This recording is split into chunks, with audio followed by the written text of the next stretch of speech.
Hello and welcome to Trading Twos, a Penn State football podcast. I am joined this week not by my good friend Will Pegler, but by my near and dear friend Gabe Angieri. Gabe, it's whiteout week, baby. I'm nervous, man. Thanks for having me on. I'm excited to get after it, and yeah, man. Like it's kind of had like a realization toward the end of last week, toward the end of the bye week. Like, wow, like it's really real now. Like, I'm excited to dive into it. Yeah, well, thanks a lot for joining. I know the beauty of Will and I just being really stupid and not knowing what we're talking about is that we can just plug in anybody else who's really stupid and doesn't know what they're talking about. So, uh, really good podcast we have going here. Fit right in. Yeah, I want to start with the game obviously, but before there, I want to ask what you did during your bye week. How'd you spend the bye week? Yeah, man. I kind of chilled. I can't say I sat down and watched like any of the games like full through, but like I like poked around here and there. Like watched a little bit of the Michigan game, Indiana, but kind of chilled out. How about you? Were you grinding any Oregon tape? I wasn't.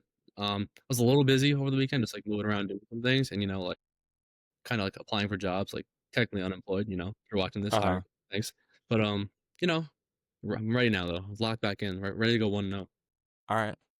Yeah, I actually didn't watch any football live, and I kind of felt really good about it. On Friday night, I just like went to a house party and drank an entire bottle of Josh and like I love that. acted like I was 19 again, and it was a good time. And then woke up Saturday hungover and played the best round of golf of my life somehow, shot an 83. And then I ran 10 miles training for a marathon low key. Nobody really wants to hear that, but I am. Hashtag marathon training. And yeah, I'm kind of was just an elite athlete this weekend. Dude, Shot an 83 and ran 10 miles. that's an elite day. Yeah, Like and then I went to the Eagles game on Sunday, and it was an insane game. that was an insane game. Shooting an 83 and running 10 miles, dude.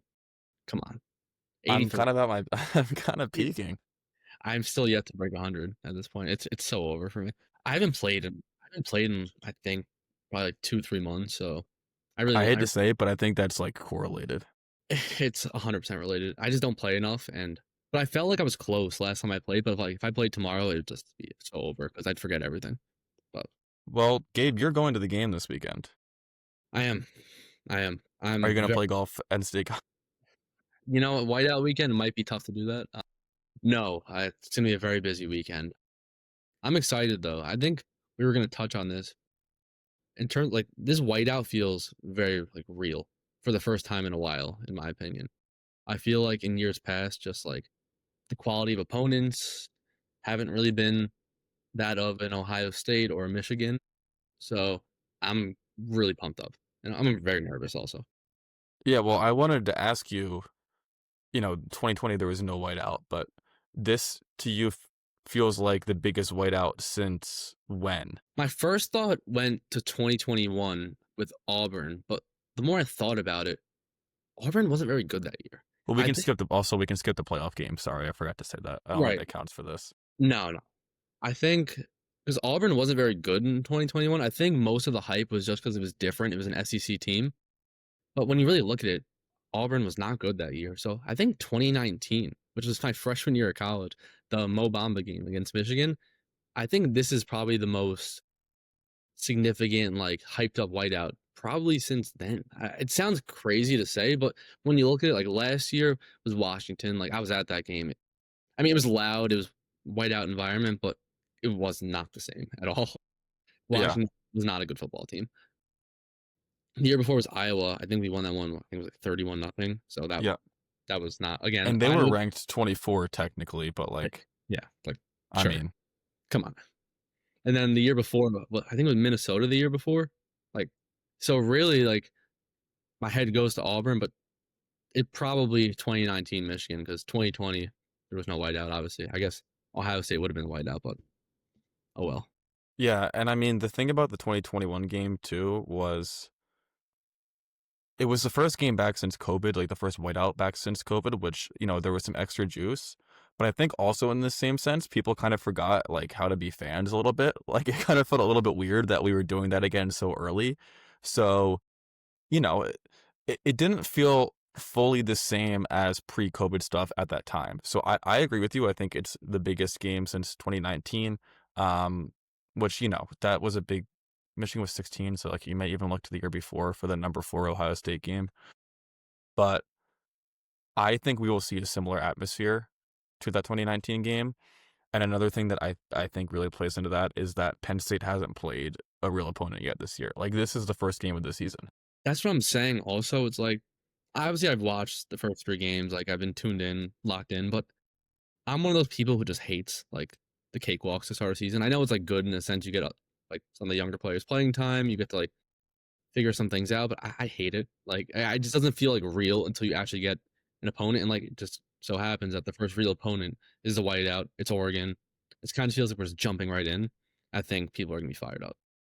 Yeah, and I mean this is the first real game of the season kind of for both teams, which is weird. Like Penn State and Oregon are number 1 and number 2 in SP plus, which is kind of crazy considering Penn State played Nevada, FIU, and Villanova, and Oregon played Montana State, Oklahoma State, Northwestern, and Oregon State. And you might be like, oh, Oklahoma State and Oregon State, those are 2 good teams.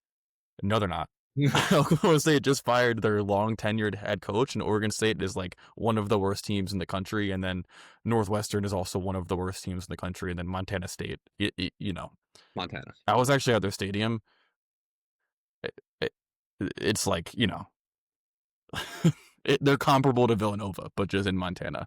So it's so weird. They both are getting these really high ratings and rankings, but at the same time, there's nothing really to base it off of. So even after this game, no matter which team wins, there's still going to be that asterisk of neither of them have played anyone else yet still. So, um, while it's a big game at the same time, um, it's still weird. It still kind of has a weird feeling.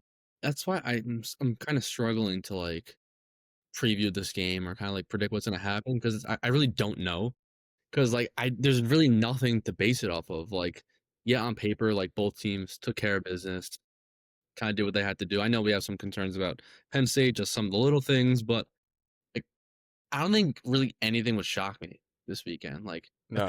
If Penn State went out there and won by 17, okay, sure. If Penn State lost by 10, I'd be disappointed, but like I wouldn't be surprised.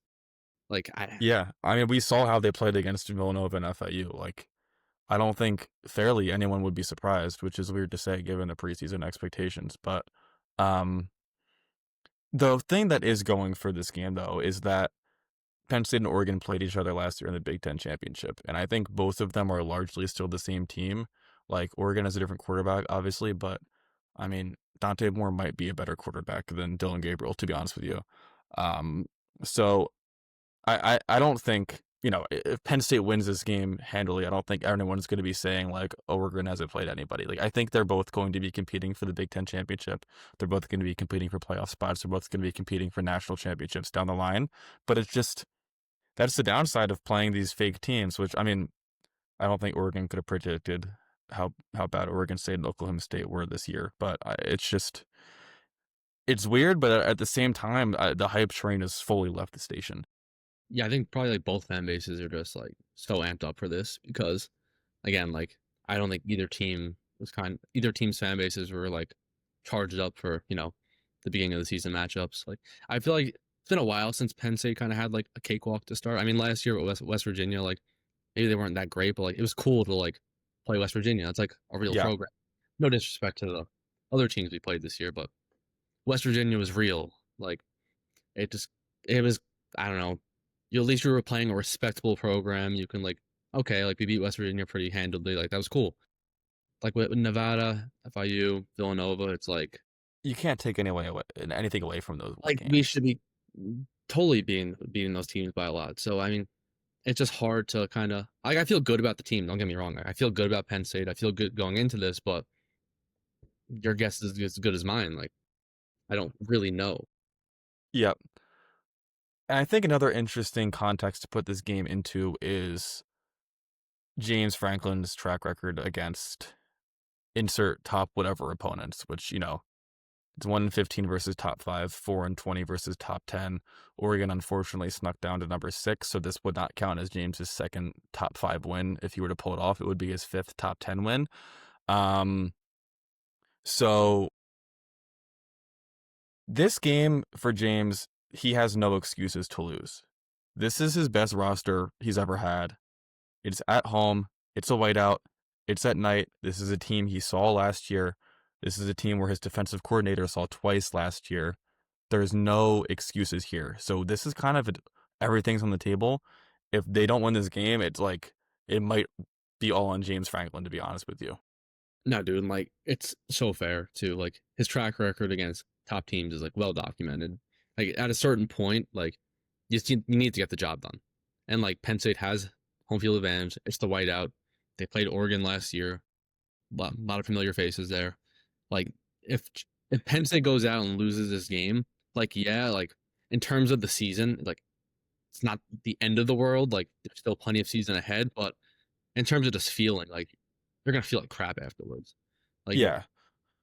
like what I mean, totally just like the confidence level kind of just takes a dip and it's like, oh, like same old James, same old Penn State, like can't beat the top teams.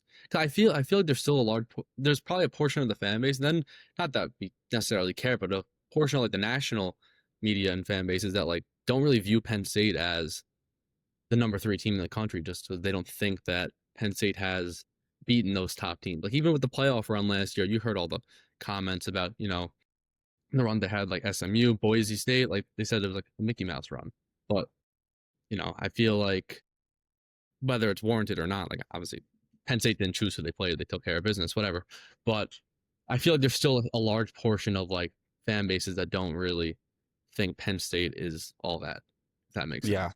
I mean, a loss here I think would do a lot of damage to James's reputation, to be honest with you. I mean, it's already pretty bad in terms of like top opponents, and obviously Penn State has won 10 games 3 years in a row, which is an incredible moniker. It hasn't been done since the turn of the century.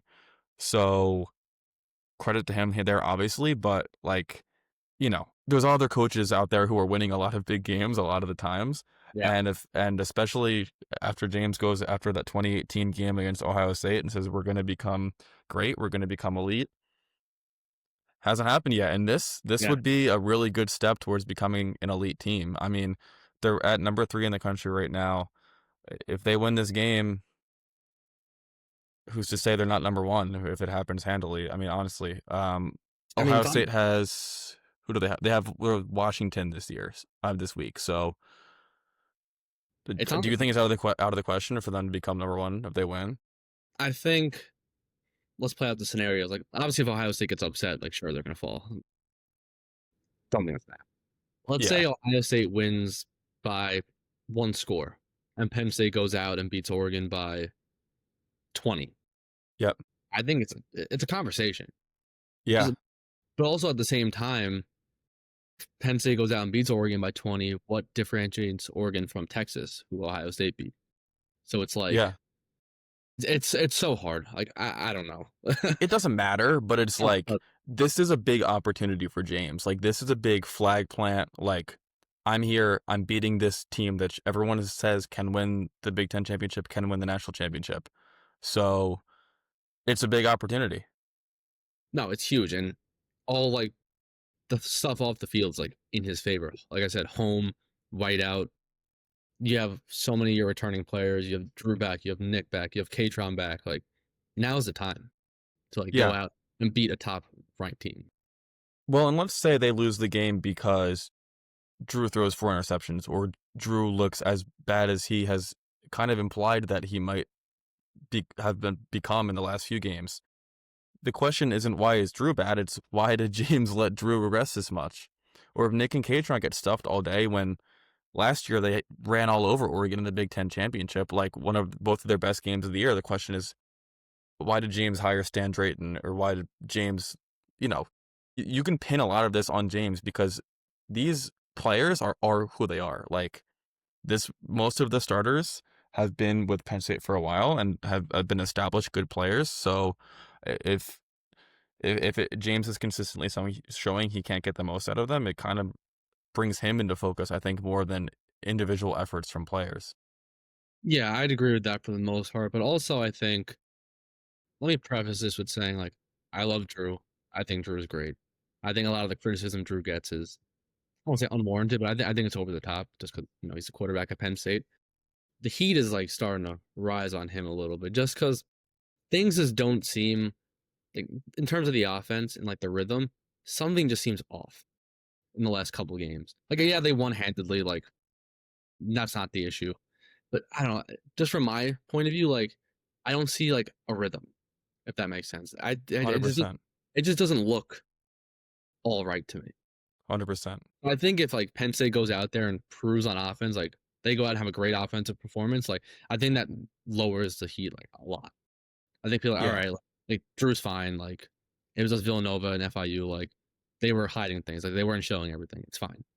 But if he struggles against Oregon, like the offense is struggling, I think it becomes like a large issue. Yeah, and I mean, that's another great reason why this is a big opportunity of a game. It's Drew and the offense can really silence a lot of the doubters who have arose over the last two games. I mean, they look terrible. I mean, not terrible, but like it Not was what Nevada and FIU and Villanova. Like you can only ask so much, but also like the way the offense looked against Villanova in the first half was terrible. I mean, like yeah, bad. Drew looked bad. We Hmm. said this, Will and I said this last week. Drew didn't look good. Yeah, Um, but also last year against Oregon, Drew had maybe the best game of his career. I mean, he made some passes that nobody can make. He threw some interceptions, but it's because they were playing from behind and they couldn't play their um, Penn State brand of slower running the ball football. But to kind of get into the Oregon side of things a little bit, I think that works to Penn State's favor a little bit, and this is why.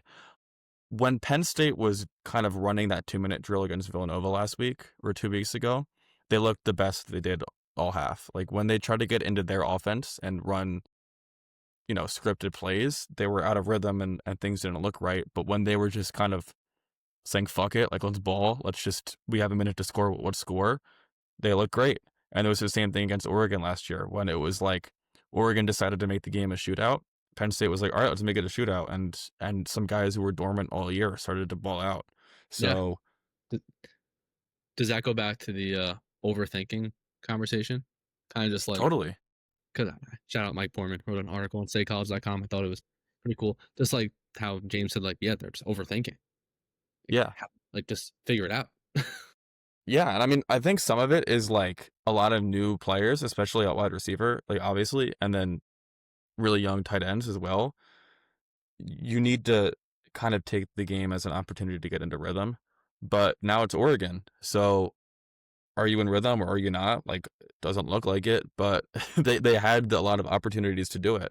The one thing I will say is if overthinking is the issue, I think it is easy to overthink against teams like FIU and Villanova because, like, you should be beating the doors off them. Like, that. And when maybe if a play doesn't go right, you're like, all right, like, why didn't that go right? Then you're just like mental Yeah. battle. Against Oregon, I feel like there's less room for overthinking because it's going to be a dogfight. It's going to be a close game. So I don't know. I'm giving them the benefit of the doubt there, but like, my dad was asking me like after the Villanova game, like what's the deal? I'm like, I don't know, dude. I just hope like they're like not showing everything. Like I really couldn't tell you. I just feel like this game will give us a better idea of what the issues are. And hopefully they're not as bad as we think they could be. Hopefully they Yeah. just able to figure it out. Yeah. And I mean, I think what you said about overthinking being easier against inferior opponents is completely true. Think about golf, to bring it back to golf. Like, if you have a 2-foot putt, which is like the easiest thing of all time on paper, like, think about how many 2-footers you miss because you're like, oh shit, is there break? Is there not? When if you were to just walk up and hit it, it would probably go in. But, Right. And then, yeah. you got like a 30-footer and you're like, fuck it, there's no way this is going in. I'm just going to bomb it. Like, I don't know. Like, let's just, just go out there and ball. Oh, Let your it's so athleticism true. take over. Like going back to golf again for a second because we love our golf. Like if Golf podcast. when I like decide in a round, I don't care anymore. It's like I play better. It's Yeah, like it's when you decide you're going to start drinking instead of trying to break a certain number. It's yeah, like you start balling out. So it's valid. give Drew 4 beers before the game. Dude, like could be on something. Yeah, I mean, it's so hard. I mean, for as much as of concern we have about Penn State's offense, I was listening to some Notre Dame. I'm sorry, some Oregon stuff this week, and a lot of their fans and beat reporters kind of share similar things. Penn State has outscored its opponents 132-17 in 3 games, which averages out to like 45-6. And then Oregon has outscored 203-37, which averages out to like 51-9. So both similar. Oregon scored about a touchdown more per game, given up about a field goal more per game, and still both kind of have the similar easy like feelings of uneasiness. Um, so it's weird. Like I It's think just we have to think of this from Oregon's perspective too. It's like they are going through similar like so sort of things that Penn yeah, State's no, offense is. I think that's just what happens when, like we said, like you have these starts of seasons where it's like unclear, like the level of competition just isn't there. So like every little thing that goes wrong, it's like, all right, like why, like why'd you do that wrong against this team? Like if Penn State had those struggles against Oregon, it's like okay, like Oregon's really good at football, but Yeah, sometimes it just happens. Like football, that's football. Things aren't always gonna go it's right. complicated. It's very complicated. So I think that's why both fan bases are probably just like very antsy to see how it looks on Saturday. Um, so you're going to be at the game. Penn State's fans, especially against Villanova, I thought were very uneasy. Like I don't know if there was booing that happened, but like the atmosphere was not there in the game. Do you think with the whiteout, if Penn State starts poorly, like if they go 3-and-out, or has a first quarter that looks similar to how the Villanova game looked, do you think the fan base is going to kind of give up on the team in a sense, or are they going to keep the whiteout like energy throughout to try to will them, or will Oregon's offense to struggle? This is a dumb answer, but I think it It's a depends. dumb question, so let's Yeah, hear it. no, but it's a fair one because it's like it's valid. I think it depends. Like, okay, let's say Penn State goes, they get the ball first. Penn State goes 3-and-out. Oregon goes down, scores a touchdown. Yeah, Can I not interrupt you? Sorry. sure. I think Penn State should do whatever it can to make sure Oregon gets the ball first. I 100% agree with you. Look back in 2019, Michigan. Yeah. And by do whatever they can, I mean get the get the coin toss right. Ring the coin toss. Yeah. But no, if Oregon takes like a quick 7-0 lead, I don't think like I think the crowd will still be fine in that moment. But I think it like persists like into the second quarter where it's like Penn State's doing nothing on offense and like Oregon has like a 7-0, 10-0 lead, like I don't know, midway through the second quarter. I think the crowd's gonna get a little I won't say restless, but I think there's gonna be a lot of nervous people in the crowd. Already nervous. I Yeah. think there's gonna be a lot of people who are nervous going in, myself included.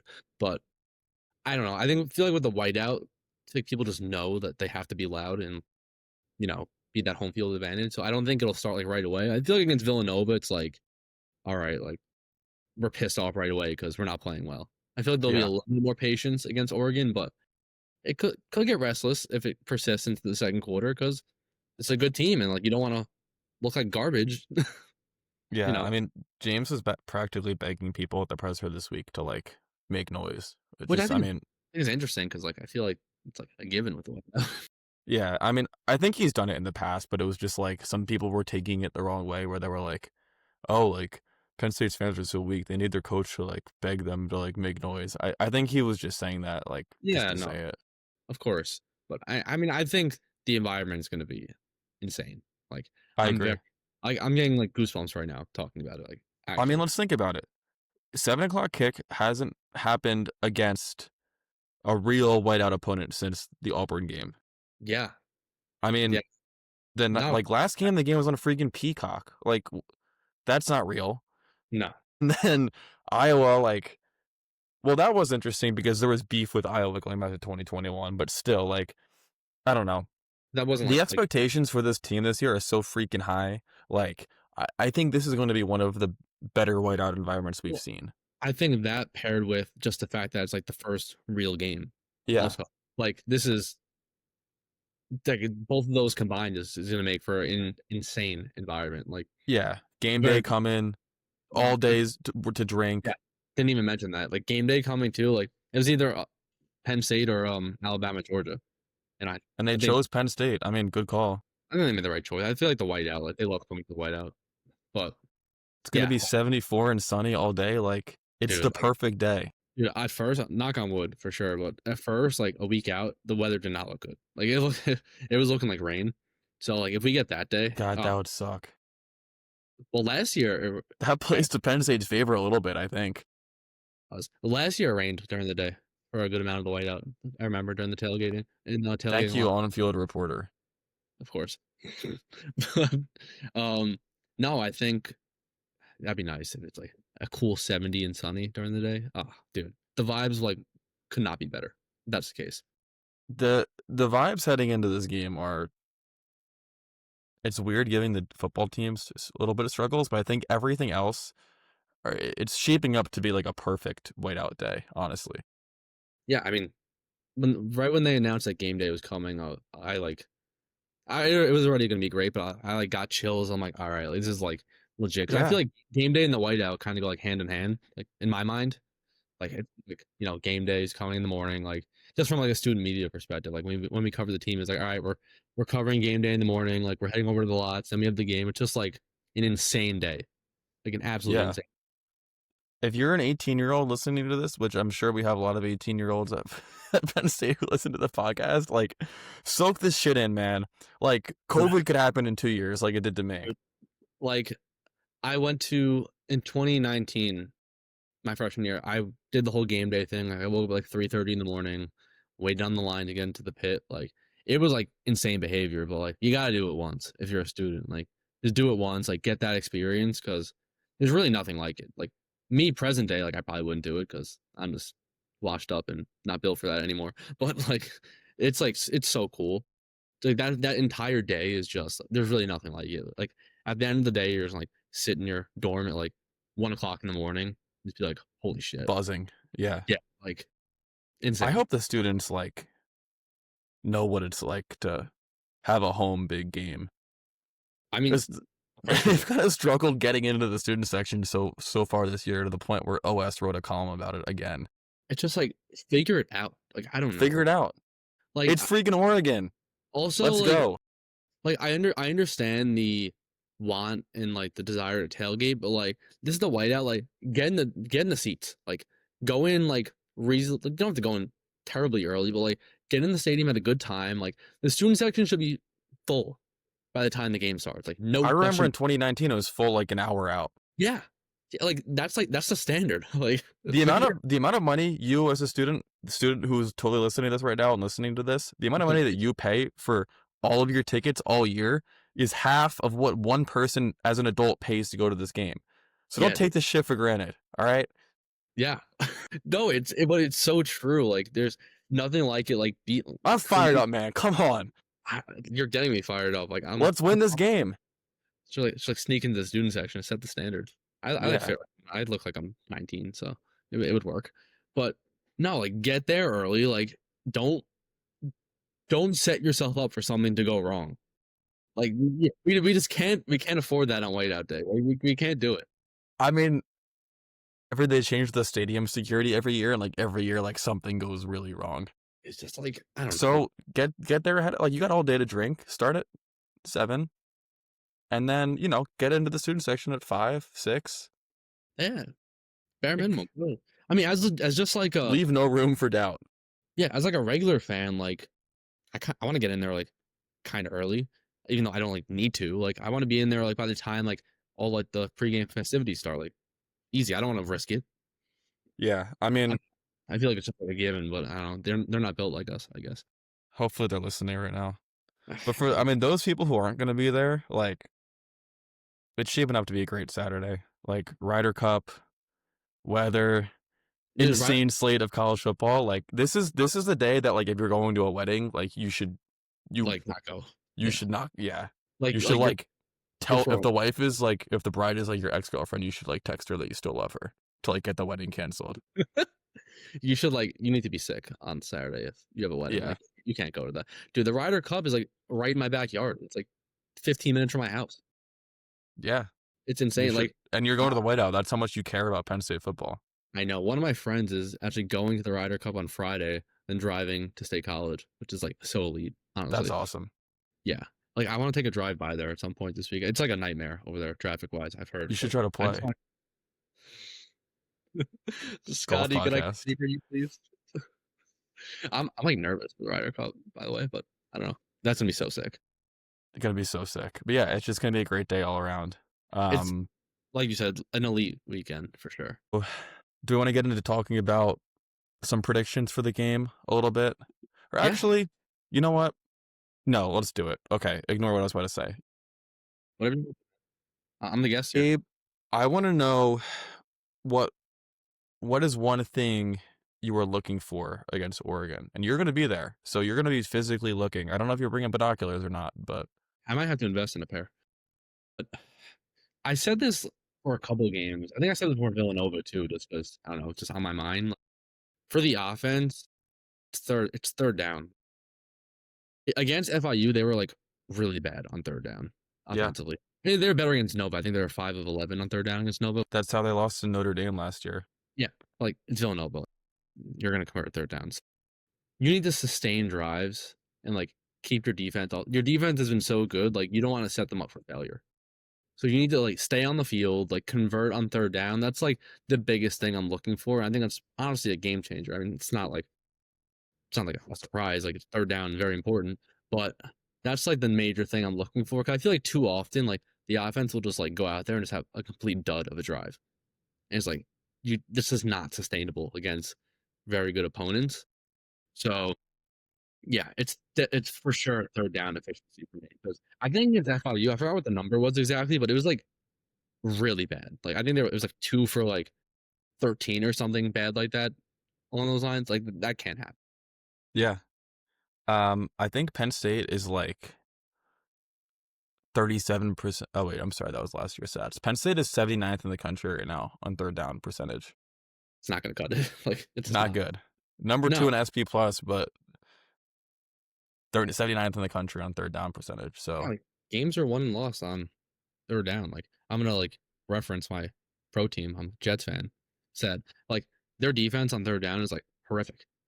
It's like on yeah. both sides of the ball, like third down is so important. Well, it's So interesting we haven't talked about Penn State's defense really at all yet because it's just a given how good they are. yeah, that's the thing. Like hopefully I'm not like a fool for thinking in this way, but like obviously there's gonna be maybe a little bit of struggles against like a legit offense, but I'm not worried. I think the defense is good enough that they're going to keep them in every game this year.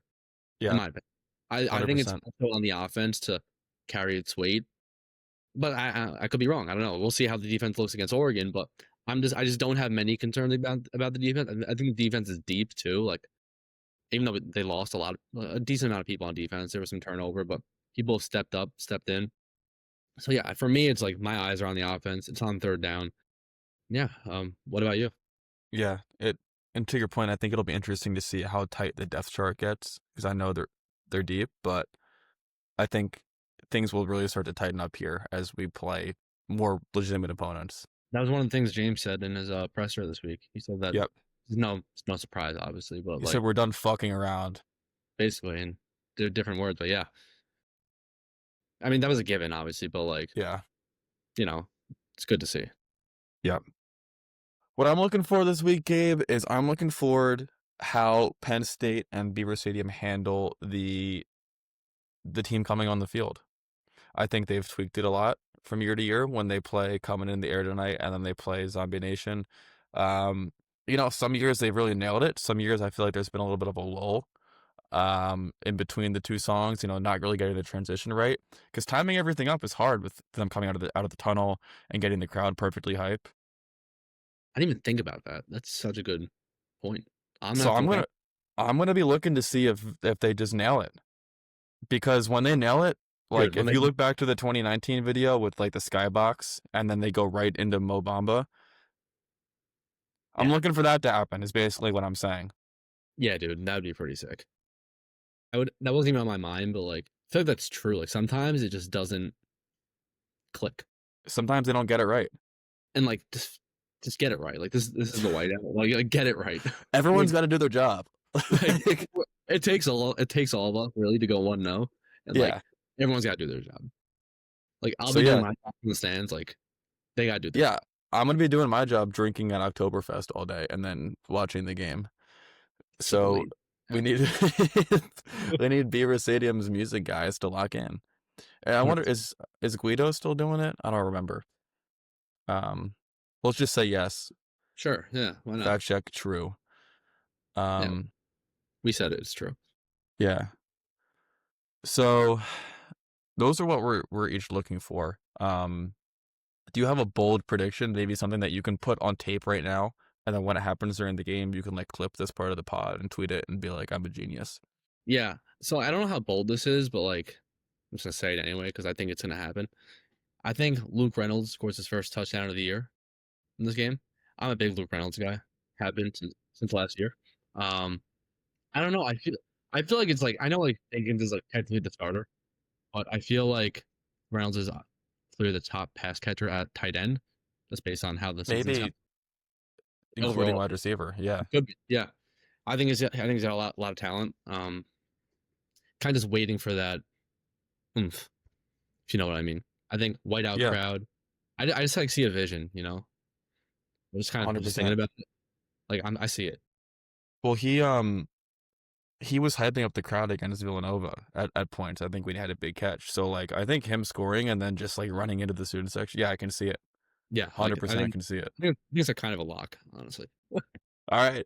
Ball knower. If it happens, ball knower. What about you, man? Do you have a more bold prediction than I did? I wasn't. Yeah, my bold prediction is that a Penn State let me restart so I can clip this. My bold my bold prediction is that a quarterback other than Drew Eller or Dante Moore will account for a touchdown. I think Oregon really has a tendency to get weird. And I think Kotelnicki can go weird for weird, like bar for bar. Yeah, Um, they don't have the bow package like they did last year, but we saw that weird fake field goal where Smolik got involved. I yeah, think Grunkemeier's running ability, it might be a little bit untapped. Um, I think it's a bit of a stretch to say that Penn State has been hiding him or like purposely not showing the package. Like if they were going to have a package like they did last year with Bo, they would have shown it already. yeah, But for I sure. don't know. I could see something getting weird. And if it happens because one of them gets hurt, that sucks. Yeah, it still counts though if it happens. If someone got Yeah, hurt. cash it. I like that. That was bold. Mine wasn't very bold. You know, I picked like the leading He pass hasn't catcher. scored yet. Yeah, but kind of the All leading right, pass man. catcher. Last time you're coming on the pod, that wasn't bold enough. I'll be better next time if I'm allowed on again. Sorry, man. No, it's all right. I think those are some pretty good predictions so far.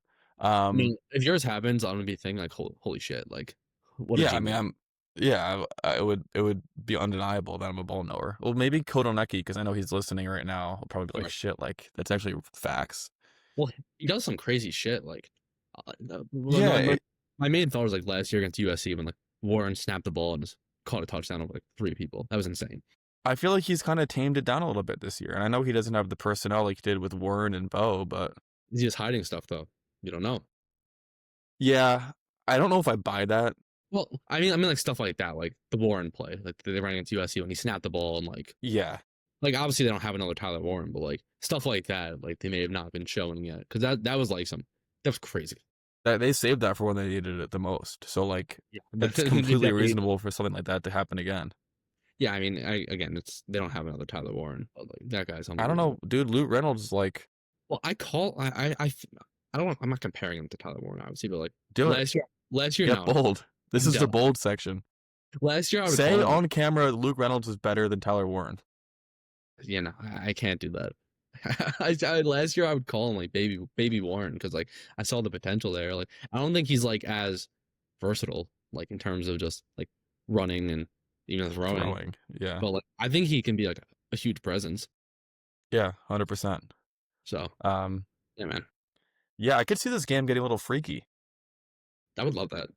I Why? mean, last year that was like the first boat race that Penn State was in, and it was shocking that they were able to keep up, like in the Big Ten championship. Like, Oh yeah, I for think the sure. second Oregon started playing fast, everyone was like, "Oh, this game is over," and then Penn State just was like, "All right, we can do this too," and they just went touchdown for touchdown with them basically until the end of the game. So Yeah, and like maybe another reason why I could get like a little weird just because like to our point from before, like because like this is each team's like first like I hate saying like real game, but like you know what I mean, like legit matchup. Maybe they're just like ready to throw some crazy shit. Like I don't know. And just try Yeah. out some shit on the field. I mean, Oregon ran a fake punt last week just to put it on tape, I think, to Penn State. So, like, Yeah, who's to say they don't have something weirder in the tank? I'm excited, man. Like, Yeah, let's I'm so pumped up right now, get me to Saturday. dude. Like honestly, like I can't wait. Just being like downtown on Friday, like when I arrive at cafe at like noon. Yeah, like porch, like hopefully I get a spot on the front porch at cafe. Like I mean, if you're there at noon, man, lock it in. Just I hold hope court. to stay there all day. Just That's nice. drink like 8 pitchers and like, I mean, Friday State College before the game is like, if you elite. could bottle that and sell it, like, you'd be a bajillionaire Yeah, Friday before, especially before whiteout. Like, with game day coming and night. yep. Um, they just gotta that everyone else is gonna take take care of business. Just gonna need the guys between the white lines to do it too. Yeah, man, and like I think my like gut says, just going back to the game for a second, I think it's gonna be close. Like Yeah, I don't think either team's getting like blown out. I guess I wouldn't be shocked because like we just don't know, but I'd be a little surprised if like it was a large margin either way. Like I'm yeah, thinking like probably one score game either way. yeah, which is gonna be terrifying. Oh, it's completely terrifying. Yeah, I mean, let's think about it. So, as big of a game this is, it also kind of doesn't matter. Like, which is Yeah. so weird to say, but like also it does. Like if Penn State loses this game, all it means is they kind of have to just win every other game. Like they could probably afford a loss to Ohio State, but now it's like I don't know. Indiana might be better than Ohio State. Like Indiana looked amazing. Yeah, well, in terms of the season, it doesn't mean everything. I think in terms of James and just that narrative, I think it means a ton. Yep, If that and makes just sense. general vibes. Like I think winning this game would Yeah. give them a lot of confidence that they don't have right now. Yeah, if they go out there and they win, I think a lot of people, at least outside the program, you know, how James always just want to know. But I think a lot of people are just at ease, like if they go out and win this game, because then after Oregon, I think it's UCLA, and like that they're not, you know, UCLA is Yeah, not the best. So, but yeah, man, I think I agree with you in terms of the season, it's not a huge deal, but in terms of James and that narrative and just overall confidence, I think it's pretty huge. yeah, and you know the thing about expanding the playoff is like Yeah. yeah, I guess it means some games kind of don't mean as much, but if you let yourself get into that mindset, then like you probably just shouldn't be a college football fan. Like you Yeah. need to be living and dying with every game, and like a loss would be pretty bad. No, I'd be like very disappointed if they lost. Like Like some my first, Ohio State fans would trade the Michigan loss last year for the national championship. yeah, yeah. I worked with an Ohio State fan who was like devastated after they lost to Michigan. Like he was just like, it's over, like fire Dale, Yeah, and they win the Natty. But no, I think like I'd be very disappointed if they lost to Oregon, and like I would not feel very good. But I think the whole playoff deal, like yeah, like Penn State could lose to Oregon, they could lose to Ohio State, as long as they're not complete blowouts, and then still make the playoff, probably. yeah. But like, you don't want that. Like, It changes the margin for error. Like Indiana yes, still has to come to town. You still got to play yeah. Iowa. Like In Indiana, I'm not like I think Indiana's good, but I'm not all the way there yet. Like, because what is Illinois like? Was yeah, Illinois really like number? What were they? Number nine? Like, were they really a number 9 team? 11 maybe. Yeah, or I it was 9 and 11, I think. like. I hate to be that guy. I hate doing that because like so early in the season, I feel like I keep doing like, oh, we don't know, but like I'd like to see like what Illinois becomes Yeah. before. But I don't know. Yeah, but you're right Well, it though. was like Like, last year when Penn State played Illinois, it felt like a massive game in the moment, and they were, I think, losing at halftime, and then it just ended up being like a yeah, whatever situation. yeah. But at the end of the day, like as of now, like a ranked Indiana is on Penn State's schedule. Yeah, Yeah, and given how Penn State has played to start the year, like a loss here would convince a lot of people that they're not a good football team, yeah, and it would be hard to dig themselves out of that hole. and it would go with the narrative that Penn State can't beat top teams. Just like dating back, like I said before with the whole playoff thing, how they had a easy run in quotes, easy run to the in the playoff. Like it would just continue to fuel that narrative. Not that like that's the end all be all. Like to us, that might not matter that much, but No, man, you got to live and die by narratives in college football. of course. And I mean, So Penn State has a big opportunity to like flip it. Like Oregon, Indiana's going to be a big game. Ohio State, like three pretty marquee games that like if yeah, James were to knock down three of those pins, like like I hate to look ahead, but like if Penn State like beats Oregon and like finds a way to beat Ohio State too, like it changes everything in terms of yeah, narrative. In terms like that, 100%. I mean, not only are you the number one team in the country at that point because you would be. It's just like wow, like James beat two top teams this year. Maybe it's different. Yeah, totally. Um, Hate to look ahead, but like and that's another let's look. one. Yeah, I mean, That's it's the truth. And I that's mean, that has a chance to be 1 versus 2 when it comes around. Penn State, Ohio State. I'm trying to go 1-0 this week, man. I know. I'm sorry. It's hard not to look ahead though. It's just It very is. It really very, is. especially since we'll be there My somehow. brain is already going down each path of winning and losing this game and like how it's gonna feel. So yeah, I'm No, like very ahead. me too. Like in terms of us and like going to Ohio State, it's like we're somehow gonna end up there. I don't know how we're getting in, but Yeah. we're getting. But we'll get there when we get there. Let's just go 1-0 this week, I guess. Yeah. So I guess let's stay a little bit here on the big picture college football stuff. A lot of metrics are putting Indiana ahead of Penn State now. Their Yeah. quarterback Fernando Mendoza is Really. now the Heisman favorite.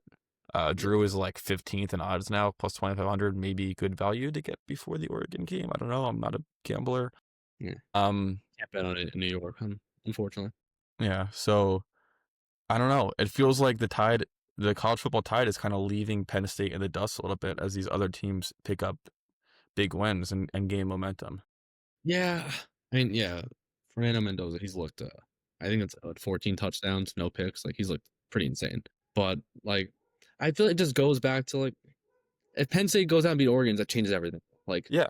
people are just saying that because, they struggled a little bit against Villanova. FIU wasn't the best. Uh, They I haven't don't played anybody. yeah, but which is fair, but like to defend Penn State here, it's like they don't control. Well, I guess they do control what they play, but the current team doesn't control what they play. They go out and Yeah. they play and they win. They won every game. At the end of the day, at the end of the game, it was a wide margin. Yep. They didn't cover, but they And went. yeah. They did what they had to do. As long as they just keep doing that, like it's just so early to like make any like major conclusions about that stuff. I get it Yeah. though. It's, But my oh, 10% worry about Indiana is like 30% now. that's fair. That's fair. Like they might be a problem. I mean, yeah, no, that was a very good win. Like, it's hard to deny that. Yeah. But again, Um to play devil's advocate, yeah, we'll let's just see. wait. Let's just keep saying Yeah, let's wait and see. I mean, I've been like, saying that all year. yeah, Like like we'll nothing see what matters until the Oregon game. like that's what I've been saying too. Like we'll see what Illinois becomes. We'll see what Indiana becomes. But it would be pretty cool though if Indiana ends up being like legit. That's like another just Yeah. huge game on I the mean, schedule. they got to go to Iowa this week and then they go to Oregon the week after. That's what I was gonna Um say. Like no matter how you feel about Iowa, the team, that's just a hard place to play. yeah. I Like mean, they do miss Ohio State this year, so there is a situation where again they have losses to Oregon and Penn State, and they make the playoff. yeah. Um, but yeah, that would be a fun game to watch. Indiana, Iowa.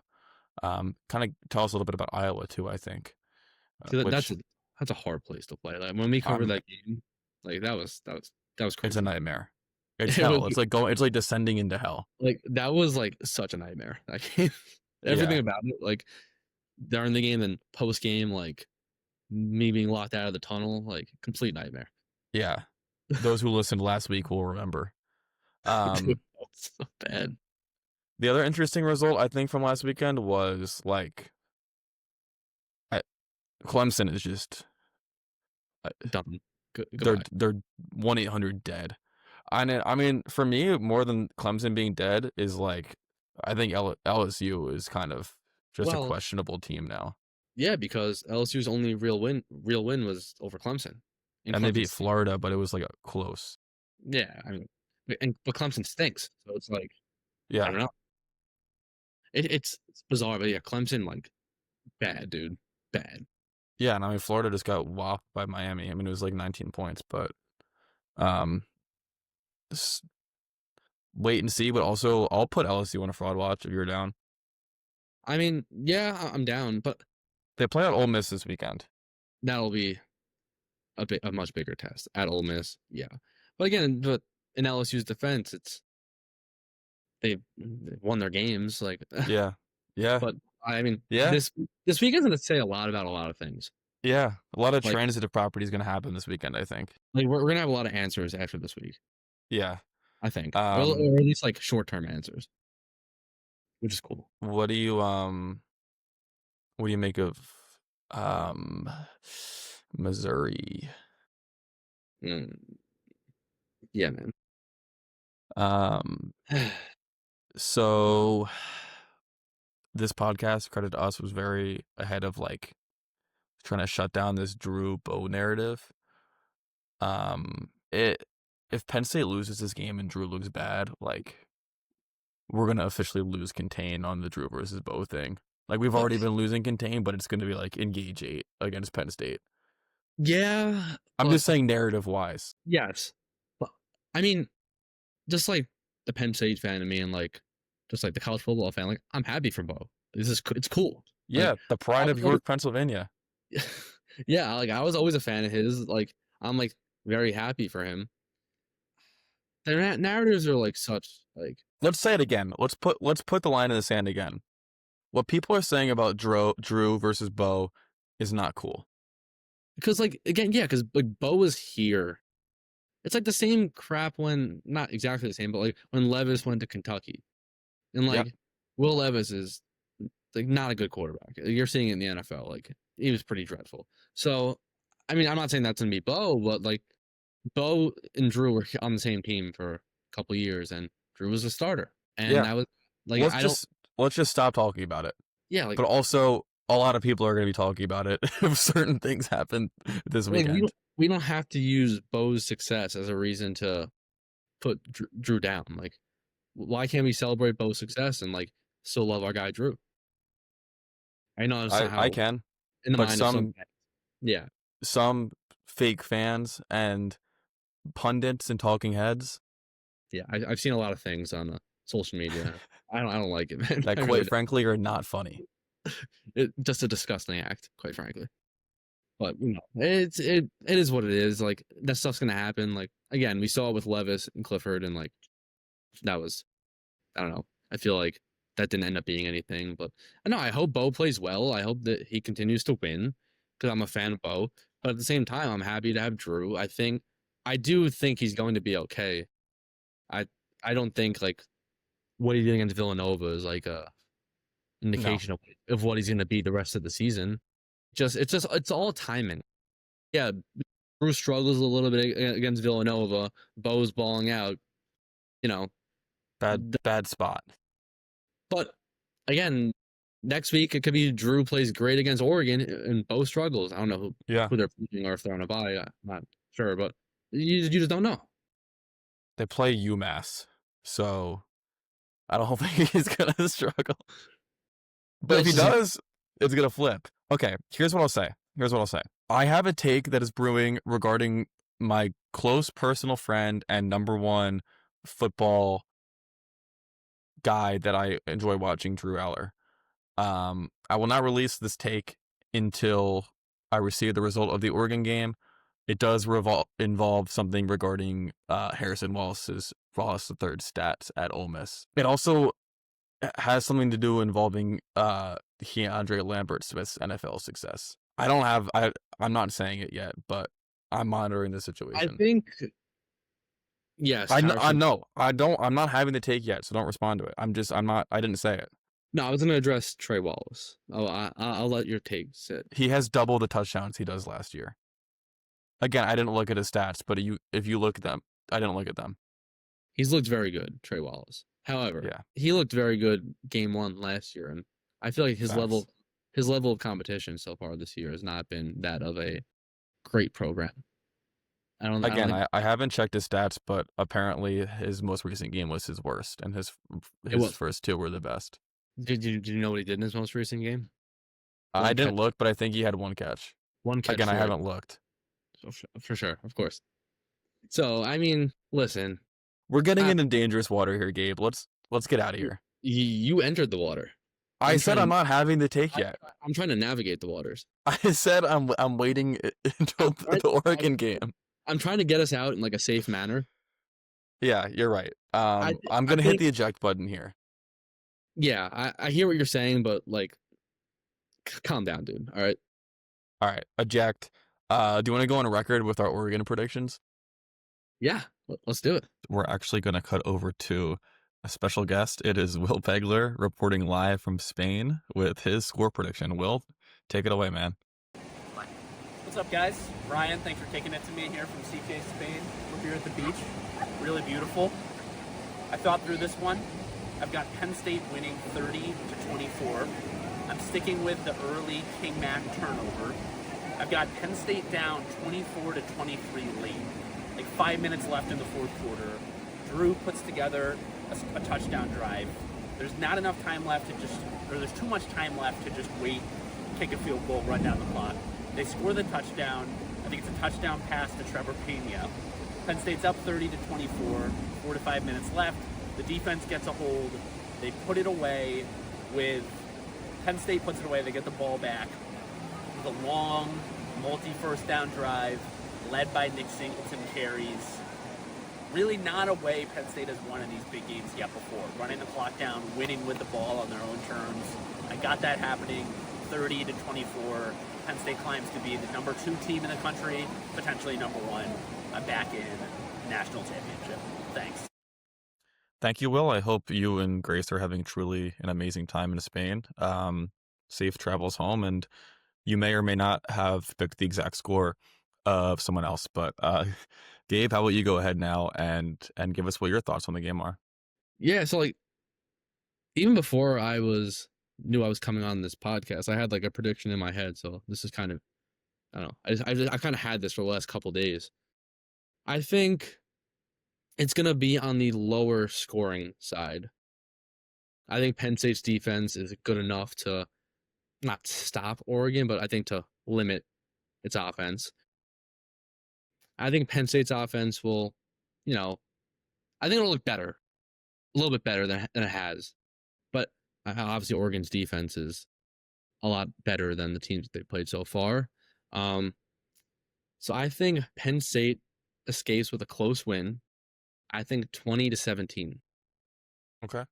It just is rubbed me as a close, lower scoring game. I don't expect either offense to go out there and put up 30 plus points. I don't think it's that type of game. I think it's going to be one that's dominated by pretty good defensive play, and the offenses are going to have to battle. I think Penn State's defense is, like I said, I think it's for real. And I think Oregon's defense is really good too. Yeah, I think 20-17. Yeah. What about you? That's a good number. What's the spread? 3.5 in Penn State's favor. I believe so. Yeah. So I mean, just win. I'm seeing a lot of people, a lot of nerds, to be to be honest, using like advanced analytics to say Oregon is better. Yeah, whatever. I think Penn State is going to make a statement in this game. Okay. I think Drew knows what he can do against Oregon's defense. It's what he did last year against Oregon's defense in the Big Ten championship. Granted, he might have made some mistakes, but at the same time, he made some of his best throws. I have a hard time seeing Penn State's defense make a lot of mistakes. I think this defense is really legit. I think Jim Knowles has learned a lot from playing Oregon. I think they'll score. I mean, I think at the same time, they're a very high tempo offense. But I think if Oregon can get Penn State off tempo and throw a lot of new things at Drew, like a lot of different coverages he's not used to seeing, a wide variety of coverages, which is what I think they plan to do. I think that would make him more comfortable, like get him into that pure athlete mode and get him slinging the rock, which he can do, just as long as he's not overthinking. I got Penn State 30, Oregon 24. I had 27-24 written down actually, and then I just, talking to myself, added a field goal because I think it's going to be more than that. I mean, Dante Moore, first-time starter, like a lot of young players on Oregon's team coming into the whiteout. I think it's going to be tough. I think the boys and the girls in the stands are going to be fired up and make it really hard for Oregon to play. I think DDS is going to have a huge game. So, yeah, I got a 6-point win for Penn State. I got a lot of narratives changing. I got Drew Eller re-entering the Heisman conversation, to be quite honest with you. And we're not going to be talking about Trey Wallace or Bo Pribula or Keandre Lambert-Smith on Sunday night. I really hope not, man. I really hope not. I like that a lot. And one thing I will say about Drew, I do think his game against Oregon last year was one of the best, if not the best, of his career. Like you said, the interceptions, but I just thought he was like very good in that game. But this year, Oregon, again, quality of opponent, they've been really good against the pass. So I think this will be a pretty good test for Drew. I think I forgot the number, but I think they're allowing like 110 passing yards a game. Like, that's pretty insane. Yeah. Despite the opponent, still, it's the football in the year 2025. Like holding your opponent 110 passing yards a game is pretty insane. But Drew has some familiarity, so my eyes are on him. They're very much on this week. I think the word you used there, test, was a good word. Like, I think this will be a good test for Penn State, and I think they're going to pass. Again, we don't know. Anything could happen in this game, like you said earlier. Like, we don't have enough data. That's exactly it. That's why it just makes the game so unique too, because we really don't have much to base it off of. But at the same time, I think you can pretty confidently say it's two of the best teams in the country. So it should be a really good game. I've been looking forward to this for so long. I can't wait. It's going to be awesome. I hope you have a great day. Thank you. I'm very much looking forward to it. Yeah, dude, I'm just getting goosebumps thinking about it. And I feel good. Like, I know I said I'm nervous, but I generally feel good going into this. Yeah, I think Penn State gets out of here with a W. And but again, if they don't, if Oregon wins, wouldn't really be surprised. The only way I'd be surprised if it's like a blowout. Yeah. Either way, that's the only thing that would kind of throw me off guard. But I guess that's why they play the games. We'll have to see. I can't wait, man. Any parting thoughts? Well, I want to thank you for having me on. This was a lot of fun to chat with you a little bit. I hope I filled in for Will in an okay manner. I hope he's enjoying his vacation. This was a lot of fun. Yeah. Well, thanks for joining, Gabe. Yes. I don't think we have anything else, so I think we can get out of here and just talk for an hour about a bunch of bullshit. But hopefully it's a fun game on Saturday. I'm looking forward to it. Thanks a lot, everybody, for listening. If you are not following the pod already on X, the Everything app, go give us a follow at Trading2's PSU. Give us a follow on Spotify if you're listening there. Subscribe on YouTube if you haven't already. Leave a like, leave a comment, etc., etc. We appreciate you a lot. And we'll see you Sunday for a recap.